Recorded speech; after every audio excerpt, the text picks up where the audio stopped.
Buckle up for a jaw-dropping tale of justice, prejudice, and an unexpected twist that'll leave you speechless. Cop laughs as a black woman faces court, until she reveals she's a federal prosecutor. Sometimes, justice is found in the most unexpected places, and sometimes, it wears an unexpected face. In a courtroom bustling with tension, a black woman stands accused of a crime that seems all too trivial. Yet, the smug grin of a certain police officer suggests there's more to this case than meets the eye. Laughter echoes, fueled by prejudice and the certainty that she has no power to fight back.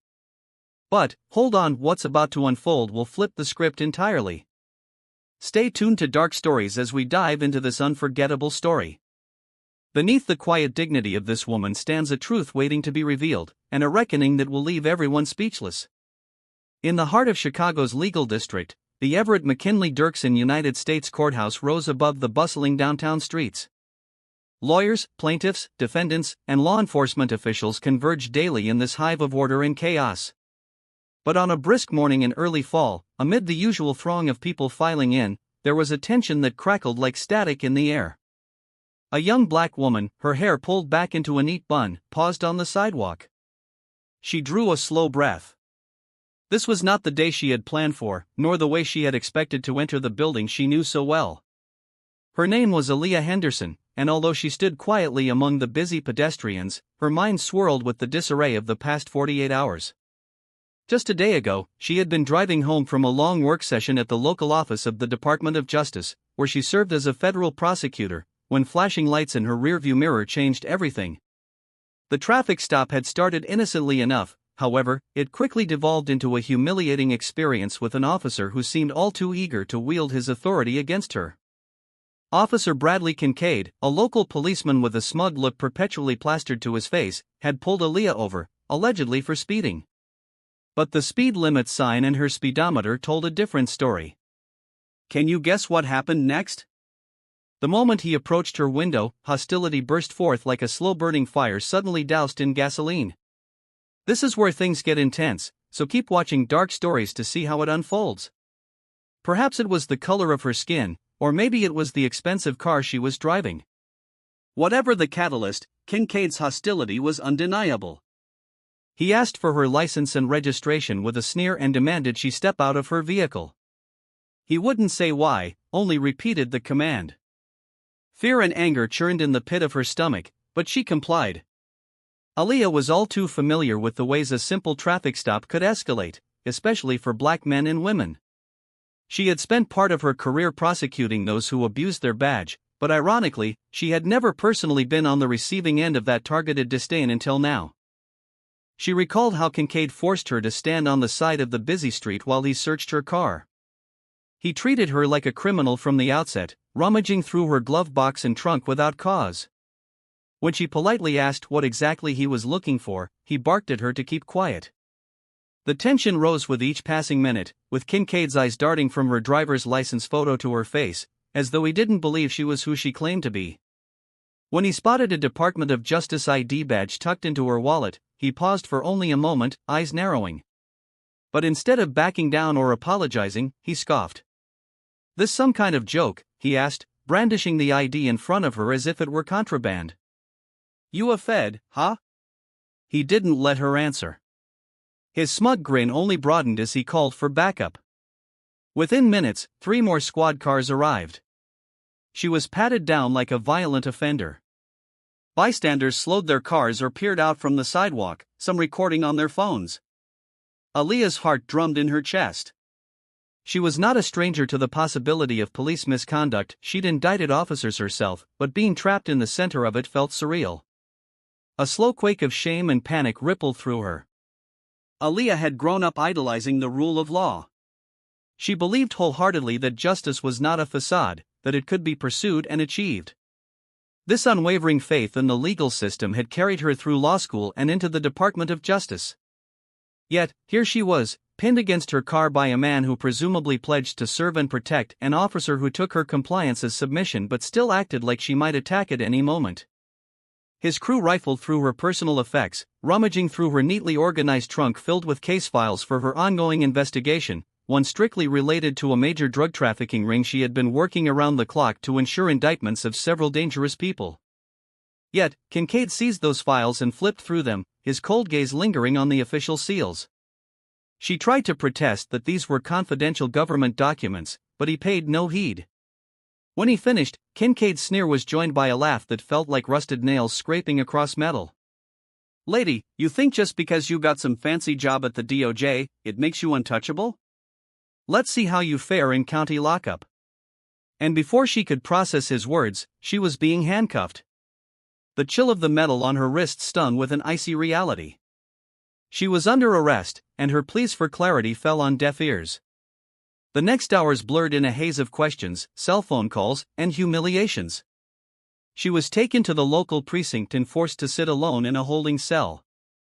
By the time a local attorney friend managed to call in favors for her release, it was well past midnight. Kincade had slapped her with a laundry list of charges: resisting arrest, obstruction of justice, and even possession of stolen property due to some bizarre claim about her DOJ documents. Even the desk sergeant had seemed unsure about the validity of these charges, but procedures were followed as if everything were normal. Upon her release, Aaliyah was left to gather the fragments of her dignity and walk out into the night. She had never felt more powerless, despite knowing the law inside out. The next day, she learned she was summoned to her court, in a twisted sense, though she was not used to being on the defendant's side. This brought her to the steps of the Dirksen courthouse, a building she knew intimately but not from this humiliating vantage point. She looked at her watch, 9:15 a.m. She was due in a small criminal courtroom on the third floor at 10 a.m. But before that, she had to straighten out a few calls. She needed to contact her direct supervisor at the DOJ and explain everything. She needed to make sure there would be no conflict of interest. She needed to ensure that no one thought she was somehow misusing her title to wriggle out of trouble. The gravity of the situation weighed on her like an anvil. Her phone buzzed. It was her friend, Assistant U.S. Attorney Carmela Reyes, texting to say she was on her way. Carmela had caught wind of the fiasco and promised to stand by her side, not just as moral support but also as a voice that carried weight in the local legal community. Aaliyah texted a quick reply of thanks, then squared her shoulders. She would not cower. She was a fighter, always had been. If Kincade and his superiors wanted a showdown, they were about to get one. But deep down, fear coiled around her heart. She worried not so much about her own innocence, because she knew the charges were baseless, but about the public spectacle, about the ripples this might send through her professional life. The press loved stories of corruption and scandal, and although the real scandal here was police misconduct, the narrative could easily be twisted, the notion that a federal prosecutor was caught up in potential wrongdoing. The tabloids would have a field day. When she finally stepped inside the courthouse, the metal detectors beeped quietly, and the guard waved her through with a nod. They recognized her as a DOJ attorney. Ironically, the system on autopilot still treated her as an insider. Her heart pounded as she walked the familiar corridors. She had prosecuted cases in front of many of the judges here. She had spent hours perfecting opening statements, constructing airtight arguments, and winning convictions. Now, stepping into a cramped courtroom reserved for misdemeanors and lower-grade felonies, she felt a crushing sense of displacement. Seated at the prosecution's table was a man in a cheap suit who reeked of ambition, and behind him, leaning against the bench with a confident smirk, was Officer Bradley Kincade, the man who had turned her life upside down. He was laughing, swapping jokes with a bailiff and another officer, glancing at her occasionally. Each time, his grin only grew. Aaliyah felt a hot flush of anger but forced herself to keep her composure. She breathed deeply. She was about to take a seat at the defendant's table, a table she never thought she'd occupy, when she heard a calm but firm voice call her name. Aaliyah. She turned to see Carmela Reyes hurrying in. The tall, elegant Latina attorney crossed the room and gave Aaliyah's hand a comforting squeeze. "We're going to end this nonsense," Carmela whispered. "Just keep your cool."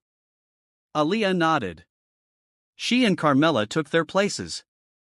The judge, an older man named Judge Franklin Ross, entered shortly thereafter. "Court is now in session," the bailiff announced. Everyone rose. The tension soared like a sharp intake of breath. Officer Kincade's attorney quickly rattled off the charges, each as outrageous as the next, obstruction of justice, resisting arrest, possession of government property under false pretenses, among others that made little sense. Aaliyah's brow furrowed, and Carmela leaned forward to object to the brazen attempt to spin a traffic stop into a felony case. The prosecutor, working with Kincade, insisted that the documents found in Aaliyah's vehicle were not legitimately in her possession. He hinted at possible espionage, as if the files involved national security secrets. In the gallery, a small number of onlookers and reporters from local news outlets watched avidly. Word had spread that a federal prosecutor had been caught with official documents. Some, ironically, were spouting theories that she had been leaking them to criminals, a slander that made Aaliyah's gut churn. When Carmela introduced herself and explained that Aaliyah was indeed a federal prosecutor with the Department of Justice, the atmosphere shifted. You could almost see the judge's eyebrows rise. Judge Ross leaned forward, eyes flicking across the bench. "You're telling me the accused is actually one of your colleagues?" he asked, as if the entire notion was absurd. Carmela nodded calmly and produced Aaliyah's credentials. She outlined her official capacity, her ongoing investigations, and how the files in question were part of her legitimate work. A quiet ripple of awareness rolled through the courtroom. Even the bailiff, who had been casually chatting with Kincade moments earlier, now seemed to step back, uncertain. Still, Kincade's smirk lingered. He interjected with a theatrical cough and shot a glare at Aaliyah. "We caught her red-handed, Your Honor," he drawled, every word laced with condescension. "Badge or no badge, she was driving recklessly and acted suspicious. That's why I had to detain her. Everything that happened after is a result of her behavior, not my so-called racism." The word hung in the air, racism. Aaliyah felt the pit in her stomach clench. She hadn't directly accused him of racism in the official statement she gave to Internal Affairs, but she suspected it was a factor. Kincade's dismissive tone now, combined with the open hostility he had shown her, told her everything she needed to know. Carmela rose to her feet, her voice measured but firm. "Your Honor, if this is a matter of reckless driving or resisting arrest, we welcome a thorough review of the traffic stop footage. As for the documents, they are property of the United States government, lawfully in Miss Henderson's possession, which we can verify with immediate contact to the DOJ." The judge made a show of rifling through some papers on his desk, pausing on a few. "I see here, Miss Henderson, that you have an impressive record of service," he said, glancing at her. "I also see that the charges brought against you don't align with the statements provided by the local precinct. They claim you were driving in a manner that led them to suspect, how did they phrase it, felonious intent. That is not a typical classification for a simple traffic violation." Aaliyah steadied her voice. "Your Honor, I was driving within the speed limit and was pulled over without cause. Officer Kincade then proceeded to search my vehicle without probable cause. He seized confidential federal documents, apparently under the assumption that I was impersonating a DOJ employee. My identification was in plain view." Judge Ross nodded, his gaze shifting to Kincade. "Officer, do you have a dashcam recording that might clarify the nature of this stop?" Kincade's posture stiffened. "The dashcam wasn't functioning properly that night, Your Honor. Technical error." Aaliyah felt an instinctive wave of skepticism surge through her.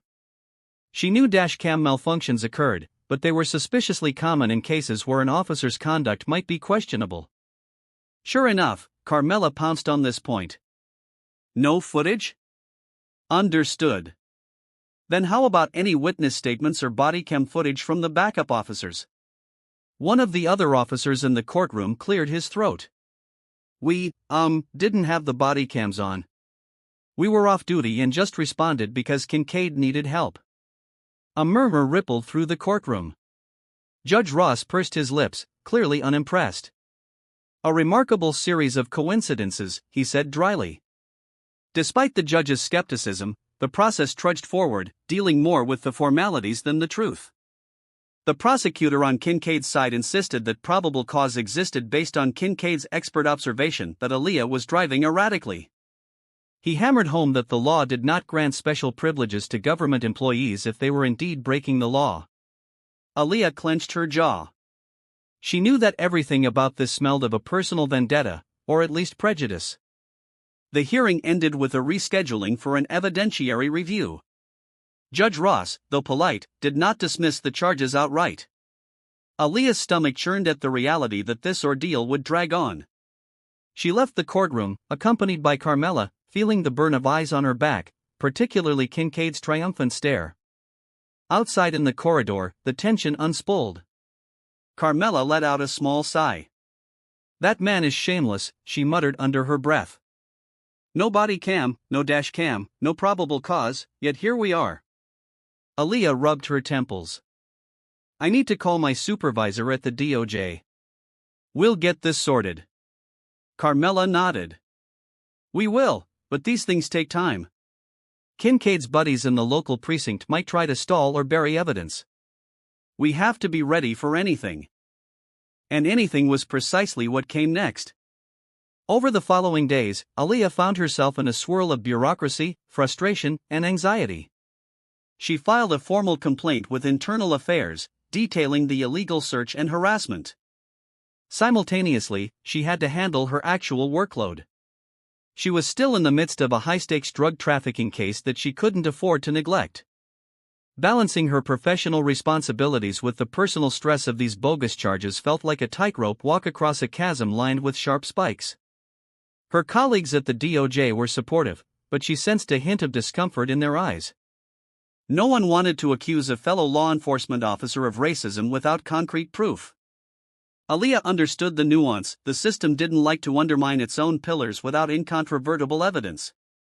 It was a harsh reality she had come to know, but living it firsthand felt like a sucker punch. Meanwhile, the media began sniffing around the edges of the story. A few local tabloids published sensational headlines: "Federal prosecutor or felon," one read. Another proclaimed, "DOJ attorney caught with top-secret files." She tried to ignore these distractions, focusing on the real fight, proving her innocence and holding Kincade accountable. Every night, she revisited the memory of that traffic stop in her mind, dissecting every detail. Something about Kincade's behavior clung to her thoughts: the way he laughed, the way he seemed so certain she wouldn't fight back. She couldn't help but recall the names of countless black men and women who had faced similar abuses of power, some of whom never lived to see justice served. That knowledge ignited a slow fury inside her, an anger that fueled her resolve to see this through, no matter the cost. Days turned into a week, and then two. The date of the evidentiary review approached. More suspicious coincidences surfaced. The precinct claimed it couldn't find logs of Kincade's call for backup that night. Phone records were lost. The Internal Affairs investigation stalled because the lead investigator was apparently out on leave. At every turn, Aaliyah found red tape and missing pieces. It was as though an unseen hand was orchestrating a cover-up. Yet, ironically, Kincade seemed unbothered. He strutted around the courthouse halls with an arrogant swagger, often passing by Aaliyah with a patronizing grin. It made her skin crawl, but she held her head high. She would not be intimidated. When the day of the evidentiary hearing finally arrived, Aaliyah walked into court with Carmela by her side once more, brandishing a slew of documents they had assembled, everything from Aaliyah's phone GPS records showing she was within the speed limit to sworn affidavits from colleagues who had been on the phone with her minutes before the stop.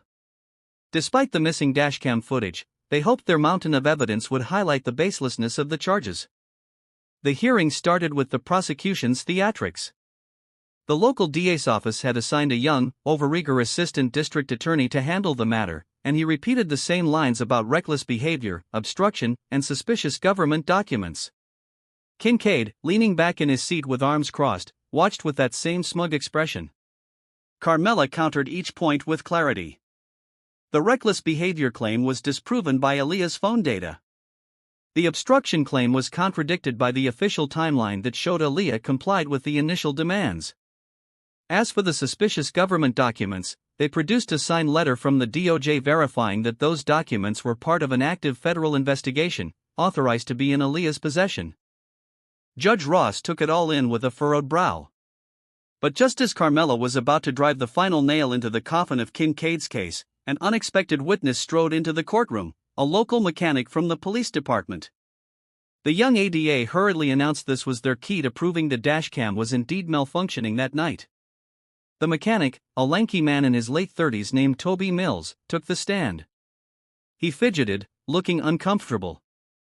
He claimed he inspected Kincade's cruiser and found the dash cam wiring corroded. For a moment, it seemed like the missing dash cam evidence might be logically explained. But under Carmela's cross-examination, Toby hesitated. He admitted that Kincade himself had brought the cruiser in for repairs the morning after the arrest. Toby also acknowledged that in his 10 years of working with police vehicles, he had never seen such sudden, isolated corrosion that only affected the dash cam wires, leaving the rest of the wiring intact. Aaliyah watched Toby closely. His eyes flicked nervously toward Kincade, who was glaring back at him. Toby swallowed hard. Something inside Aaliyah told her Toby wasn't telling the full story. Carmela pressed, "Are you absolutely certain the dash cam couldn't have been operational during that traffic stop?" Toby shifted in his seat, sweat beading on his forehead. "Well, I mean, it's possible it failed intermittently, or maybe it shorted out. It's not guaranteed, but, I mean, from what I saw, the dash cam wouldn't have recorded properly." It was a half-hearted statement, but enough for the prosecution to cling to. Judge Ross eyed Toby for a moment, then sighed. "I will keep this in mind when considering the viability of the dash cam footage." After the mechanic's testimony, the prosecution seemed to relax, as if they believed they had successfully undermined any argument about the dash cam. But Carmela wasn't finished. She introduced the sworn statements from Aaliyah's colleagues, along with phone logs that proved her speed was consistent and not reckless. She also highlighted the lack of any official note on the traffic stop from the dispatcher, a glaring omission. Even so, Judge Ross refrained from delivering an immediate ruling to dismiss. "I want time to review this evidence thoroughly," he said, stacking the papers neatly. "We'll reconvene in 2 days. In the meantime, Miss Henderson remains bound by the conditions of her release, though I see no need to adjust bail." The gavel came down with a definitive thud, and the hearing was adjourned. Aaliyah's heart sank. She had hoped for a quick victory, an outright dismissal. Instead, she was stuck in the same limbo, with Kincade's allegations still on the record. Afterward, as people filtered out of the courtroom, Kincade approached Aaliyah with a vile grin. "You should just plead out," he taunted, voice dripping with condescension. "Save yourself the trouble, ma'am." Aaliyah squared her shoulders, refusing to let him see the tremor of anger behind her calm facade. "Not going to happen." He chuckled, looking around to see if anyone was watching, then leaned in closer. "You think you're special because you work for the DOJ? I've seen your type before. You climb a few rungs, forget your place." Before Aaliyah could respond, Carmela stepped in, glaring at Kincade. "Back off." The officer's lips curved into a sneer. "Watch yourself, ladies," he whispered, then walked away. The moment he was out of earshot, Carmela let out a shaky breath. "He's baiting you, Aaliyah. Don't let him get under your skin." She nodded, but deep down, she knew he'd already burrowed into her subconscious with a twisted sense of dread. All her life, Aaliyah had followed the rules, excelled at everything she did. But Kincade's hostility, combined with the inertia of the system, made her question if justice would truly prevail.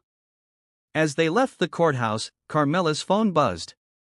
It was a news alert. A local station had just posted a clip from the hearing, framing it as a local cop under fire from federal prosecutor's allegations.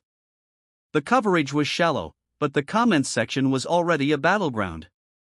Some people defended the officer, believing that law enforcement could do no wrong. Others sided with Aaliyah, outraged at the blatant racial implications. Amid this whirlwind of public reaction, Aaliyah tried to maintain composure. She had a career, a reputation, and a set of ideals on the line.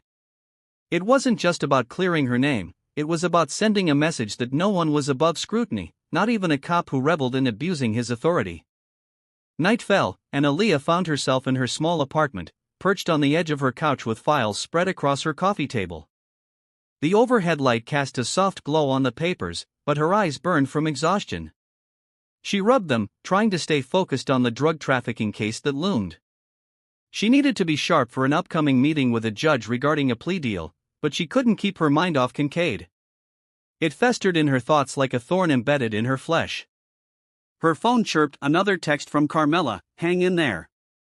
We've got this." A flicker of gratitude warmed her, and she managed a slight smile. At least she wasn't alone. She closed the file for the night, letting her eyes rest, but sleep was elusive. Her mind replayed the traffic stop, Kincade's sneer, the frustration of the court hearing, and the heartbreak of being seen by some as just another black woman in trouble with the law, rather than the accomplished prosecutor she was. The next morning, Aaliyah arrived at her office at the DOJ, coffee in hand, running on a few hours of restless sleep. As she navigated the corridors, she noticed sympathetic looks from coworkers. Some offered hushed encouragement, others looked away, uncertain what to say. She knew the optics weren't good for a federal prosecutor to be facing criminal charges, no matter how unfounded. It was uncharted territory in the building. Her supervisor, Robert McMillan, called her in for a meeting. His office smelled faintly of lemon polish, the desk meticulously organized. Aaliyah had always admired his no-nonsense approach. He gestured for her to sit. "Aaliyah," he began, "we're all aware of your situation. First, let me say that you have the office's support. We've looked at your evidence, and it's quite clear these charges lack merit." Relief fluttered in her chest. "Thank you, sir," she said quietly. "That said," he continued, knitting his eyebrows, "we need to protect the integrity of ongoing investigations. There's concern that the negative press might cast a shadow on any cases you're leading, especially the drug trafficking case." Her heart sank. "I understand, but I can still handle the case, right?" He exhaled slowly. "I'm considering reassigning you temporarily, just until this storm settles. It's not about doubting you, it's about optics. The defense attorneys in your drug case might seize on this as a credibility issue." The frustration in her swelled. She opened her mouth to protest but understood the logic. "I see," she said, forcing calm into her voice. "I just hope it doesn't take too long to resolve." Leaving McMillan's office, Aaliyah felt a hollow in her gut. Her best case, the one she'd poured so many hours into, was being pried from her hands, all because of a crooked cop who decided she looked suspicious. It was exactly the career sabotage she feared. She marched back to her workspace and sank into her chair. The luminescent hum of the office lights felt harsh. Taking a deep breath, she reminded herself that she still had allies here. She wasn't alone. Carmela, McMillan, and others believed in her. But the system was large, and the pushback was real. That evening, after a stressful day of half-finished tasks and anxious phone calls, she went home and tried once more to piece together any overlooked angle. She combed through the events of the traffic stop, scribbling notes to see if there was any potential third-party witness. Maybe someone had captured something on their cell phone. Perhaps a traffic camera was operational near the intersection. She compiled a list of possible camera locations. If a local business camera had caught even a snippet of the stop, it might help exonerate her and expose Kincade's lies. With renewed determination, Aaliyah spent the next day calling every business along the stretch of road where she was pulled over. Most had cameras pointed at their store entrances, not the street. But one place, a small restaurant called Sammy's Diner, had a surveillance camera that captured part of the roadway. She arranged a meeting with the owner, Sammy Green, an older gentleman who seemed wary but not unhelpful. She drove to Sammy's Diner that afternoon, stepping into the cozy interior with checkered floors and vinyl booths. The smell of frying onions and grilled burgers wafted through the air. Sammy was behind the counter, wiping glasses. He looked up with curious eyes. "You must be the lady who called," he said. Aaliyah approached, introducing herself politely. She explained the situation without divulging too many details about her job and asked if she could check the footage from that night. Sammy shrugged. "I got it all stored on a digital recorder in the back. You can take a look, but I've only got about a week's worth before it auto-deletes. Today is the last day for that date, so you're lucky." She felt a surge of excitement. Maybe this was the break she needed. Sammy led her to a tiny back office, cluttered with boxes of napkins and condiments. A single monitor flickered with black and white security feeds.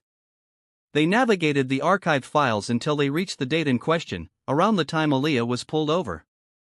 The footage wasn't top quality, it was grainy and partially obstructed by a lamppost, but there it was, the faint glow of police headlights at the edge of the screen. She could see her car pulled over, then a figure who looked like Kincade approached. Another figure, presumably Aaliyah herself, exited the vehicle. Though the details were hazy, what followed was telling. Kincade searched the trunk, rummaging around. Another patrol car arrived, lights flashing. Sammy winced. "That's a lot of commotion," he muttered. Aaliyah tried to make out more details, but the angle wasn't great. She couldn't see every detail of what transpired, like the aggression or the handcuffing. However, what was captured might still help. The timestamp showed the exact time they arrived at the scene, proving the short duration between the initial stop and when Kincade claimed she was resisting. She asked if Sammy would be willing to provide the footage to the court or at least to her legal team. He seemed hesitant at first.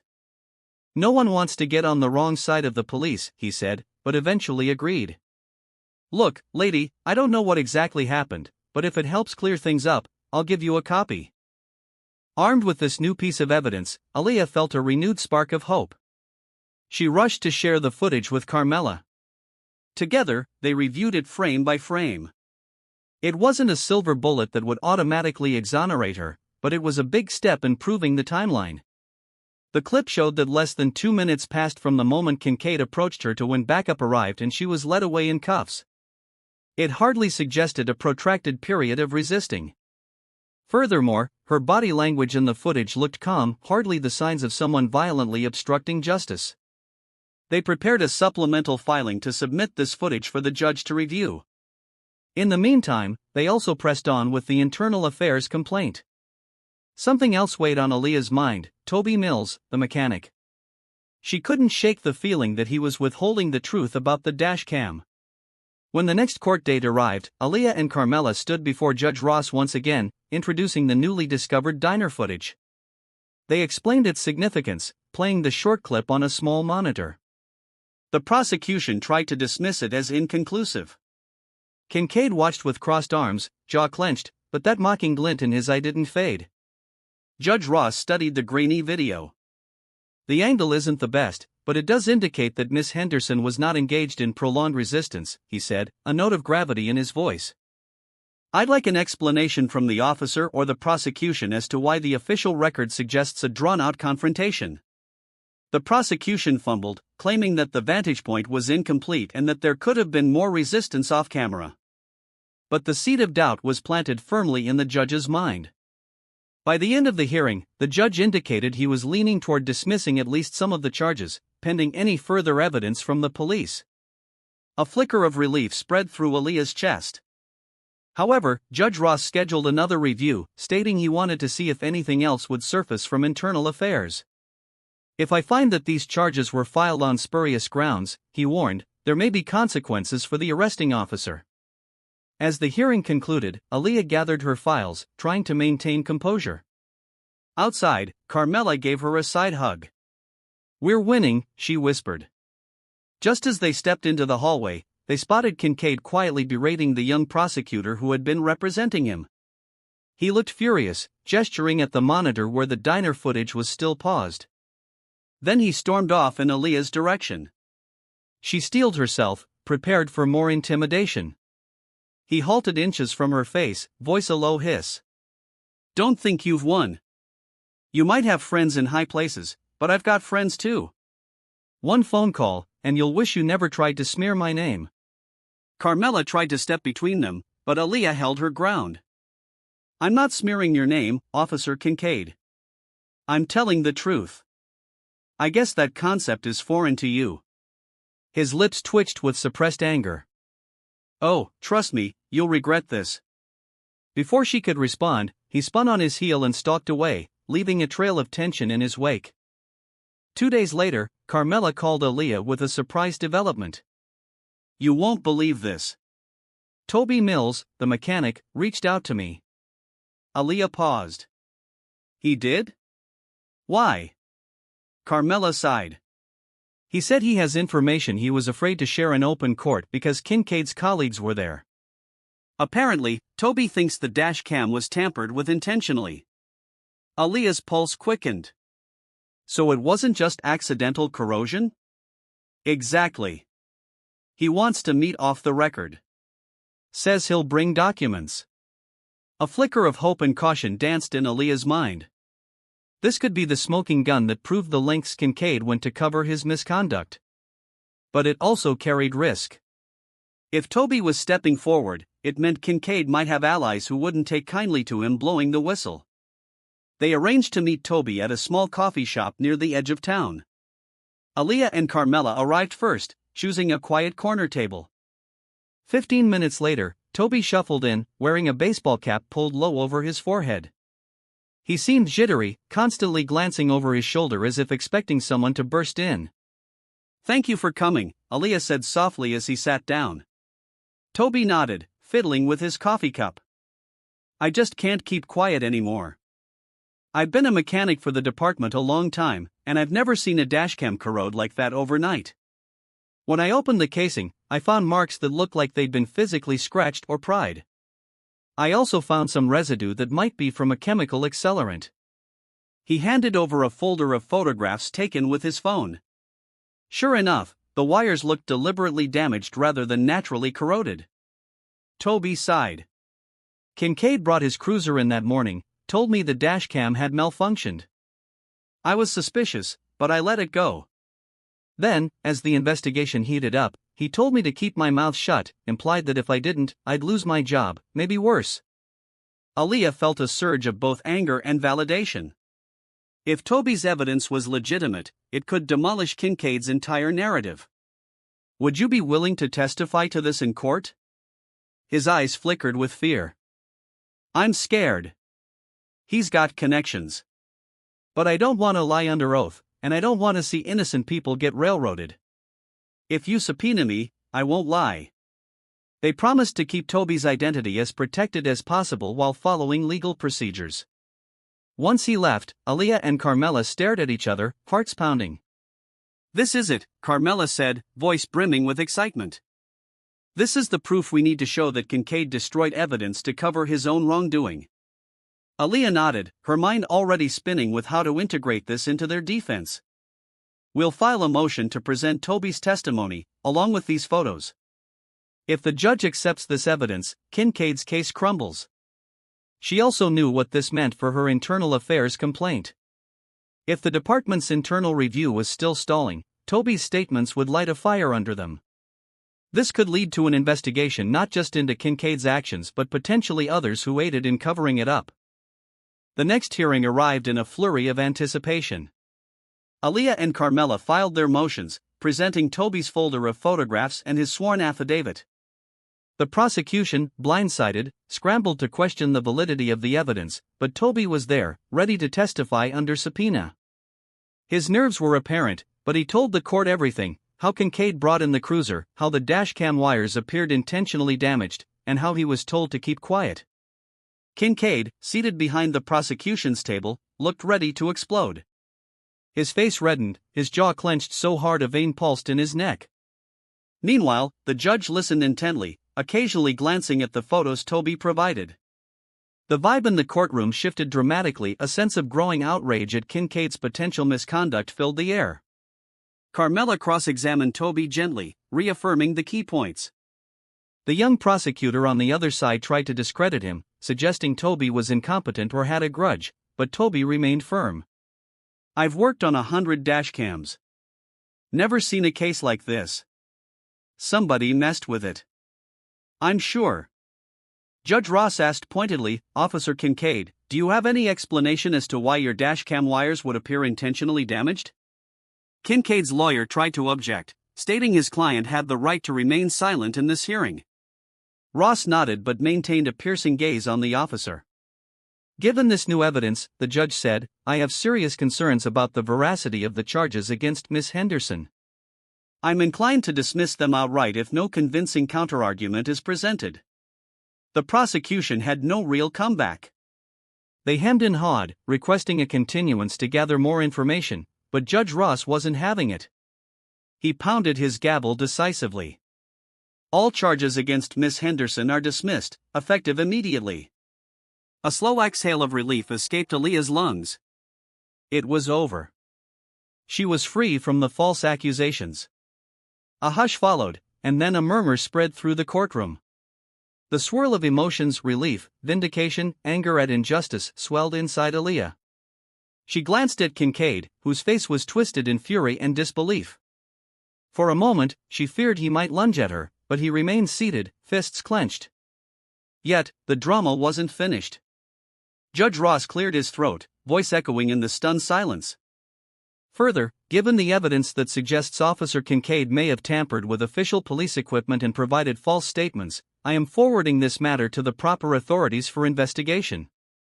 Kincade slammed his hand on the table. This is outrageous. She set me up. Ross arched an eyebrow. Officer, I suggest you remain silent and consult your attorney. We are done here. In the hallway, after court adjourned, reporters swarmed around Aaliyah, peppering her with questions.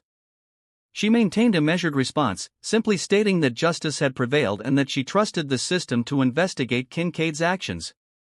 Carmela handled the brunt of the press inquiries, allowing Aaliyah a chance to slip away to a quieter corner. But not before Kincade cornered her one last time, a vein throbbing in his temple. His voice trembled with rage. You think you've won? You're nothing, you hear me? I'll be back on the force, and you'll be the one who. He was cut off by two internal affairs officers who approached, badges out, telling him they had questions for him. Aaliyah almost felt pity seeing him flail, but any sympathy was eclipsed by the memory of his sneer when he handcuffed her. She turned, leaving him to face his reckoning. In the days that followed, the local news exploded with the story of a racist cop caught tampering with evidence. Though official statements avoided the term racist, it was widely implied. Interviews with Toby Mills and coverage of the diner footage dominated the headlines.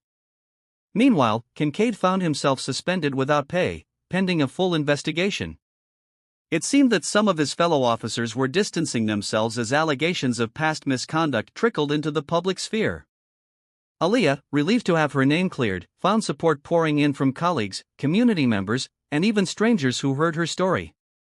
The Department of Justice also took note of her ordeal. Her supervisor, Robert McMillan, publicly praised her courage in the face of injustice and offered to reinstate her on the high-profile drug case. Even higher-ups in the DOJ privately commended her for upholding the law, no matter who the offender might be. There was talk of awarding her a special commendation for not backing down, but Aaliyah remained modest. She didn't relish the spotlight, she merely wanted to do her job, seeking justice for all, even if that meant holding a fellow law enforcement officer accountable. A few weeks later, after the dust had settled, an internal affairs investigation formally launched into Kincade's history.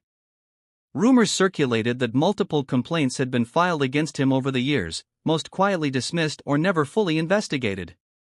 Aaliyah hoped that any pattern of misconduct would now come to light and that the city's police department would implement reforms to prevent this from happening again.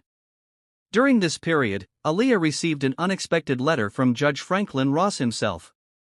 It was brief but heartfelt, apologizing for any undue stress she experienced due to the court's initial reluctance to dismiss the charges. The system is imperfect, he wrote, but I am gratified to see the truth won out. In a stark turn of karma, the district attorney who had pursued the case on Kincade's behalf faced scrutiny as well. The DA's office was criticized for taking the officer's word at face value without thoroughly vetting the charges. Some staff members were reassigned or encouraged to resign. The fiasco became a symbol of what happens when blind trust in law enforcement overrides the pursuit of actual justice. Meanwhile, Toby Mills, the mechanic whose conscience saved the day, found himself hailed as an unlikely hero. Public outcry demanded he be protected from retaliation. In a show of thanks, Aaliyah helped facilitate legal resources for him, ensuring he had representation if any threats arose. As for Kincade, his downfall came swiftly. Evidence emerged of him fabricating reports in other cases and harassing minority drivers. His chain of allies began to fracture. One of his ex-partners turned over emails hinting at racist jokes Kincade had shared. The department, now in damage control mode, gave him a choice: resign quietly or face termination and possible criminal charges.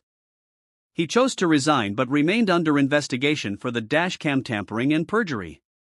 The final blow came when a grand jury indicted him for obstruction of justice and evidence tampering. The same system he had tried to manipulate now aimed its spotlight on him. Cameras flashed outside the courthouse as he was led in, not in handcuffs but with a stoic expression that betrayed his panic. Aaliyah never took pleasure in someone else's ruin, but she couldn't deny a profound sense of relief that justice was being served. She resumed her duties as a federal prosecutor, diving back into the drug trafficking case with renewed vigor. Life returned to a semblance of normalcy, yet the experience changed her. She no longer harbored the same unshakable trust in the system's infallibility. She had always believed in justice, but now she knew how fragile it could be when corrupted by biased or dishonest actors. Still, that knowledge also fueled her determination. She vowed to be an even fiercer advocate for those who faced injustice, especially when that injustice came from people in power. Weeks later, she walked into the Everett McKinley Dirksen United States Courthouse once again, but this time with a different stride. She wasn't the fearful defendant but a prosecutor, armed with a deeper understanding of how easily people could be victimized by a broken system. Her colleagues greeted her with respect, some were even in awe of her resilience and courage. Carmela, now a close friend as well as a colleague, met her at the courtroom doors. "Ready to go after the bad guys again?" she asked with a grin. Aaliyah returned the smile, nodding. "Always." They stepped into the courtroom side by side, prepared to do what they did best, fight for justice. Meanwhile, Kincade's trial approached. Local headlines documented each development with fervor. Rumors flew about how he might try to plea out or cut a deal by exposing other corrupt officers in exchange for leniency. Aaliyah paid attention but didn't obsess. She had learned to let the system take its course. If he ended up behind bars or on probation, that was for the judge and jury to decide. What mattered to her was that his victims, including herself, had a voice. And in the end, the broader community learned that no badge was above the law. People rallied for reforms, better oversight, functioning body cams, and accountability measures for officers. Aaliyah found solace in that. If her ordeal sparked positive change, perhaps it was worth the nightmare. Late one evening, as she wrapped up a successful day in court prosecuting her drug case, she paused in her office to reflect. She thought about how close she'd come to being silenced by fear or by systemic inertia. She remembered the gnawing terror when she felt those handcuffs tighten around her wrists, the humiliation of being treated like a criminal. That memory was branded into her consciousness. It was something she would never forget. But she emerged stronger, with a sense of empathy and resolve that couldn't be taught in law schools. She recalled the time she'd stood before a judge, zealously prosecuting criminals, always believing in the moral righteousness of law enforcement. Now, she was keenly aware that the shield of authority could be misused. She would remain vigilant, ensuring that power was wielded with integrity. Taking one last look at her desk, where tomorrow's case files were neatly stacked, Aaliyah gathered her things. As she turned off the lights and stepped into the hallway, she caught a glimpse of her reflection in the dark window. She saw not just a federal prosecutor but a survivor, a fighter, and, above all, a believer in true justice. In the months that followed, Kincade went to trial for his role in tampering with evidence. Despite attempts to bargain, the overwhelming proof, especially Toby Mills's testimony, sealed his fate. He was found guilty of obstruction of justice and sentenced to prison. His unrepentant behavior during the trial only cemented the judge's decision to impose a stiff penalty. Aaliyah, meanwhile, continued her work at the DOJ, earning a reputation for fairness and tenacity. Her ordeal became a cautionary tale and a beacon of hope. People whispered that if someone tried to railroad you, you'd want an advocate like Aaliyah Henderson on your side. She never reveled in the downfall of a man who once wore a badge. Instead, she channeled her energy into ensuring fewer people had to endure what she did. And every time she walked into that courthouse, she remembered the day a racist cop had laughed in her face, thinking she was powerless, only to discover that true power lies in the truth. That, my friends, is the extraordinary story of how a seemingly routine traffic stop revealed one cop's shocking abuse of power and how justice prevailed, thanks to the relentless resolve of one woman who refused to be silenced. Aaliyah Henderson's journey reminds us all that no one is above the law, and no one should be judged merely by prejudice or appearances. Whether you're facing your own battles or simply cheering from the sidelines, let this stand as proof that truth and perseverance can tip the scales in favor of righteousness. If you found this story gripping, don't forget to like this video, share it with your friends, and subscribe to Dark Stories for more eye-opening tales. Your support helps us continue shedding light on stories of justice, courage, and the power we all hold to make a difference. Thank you for watching.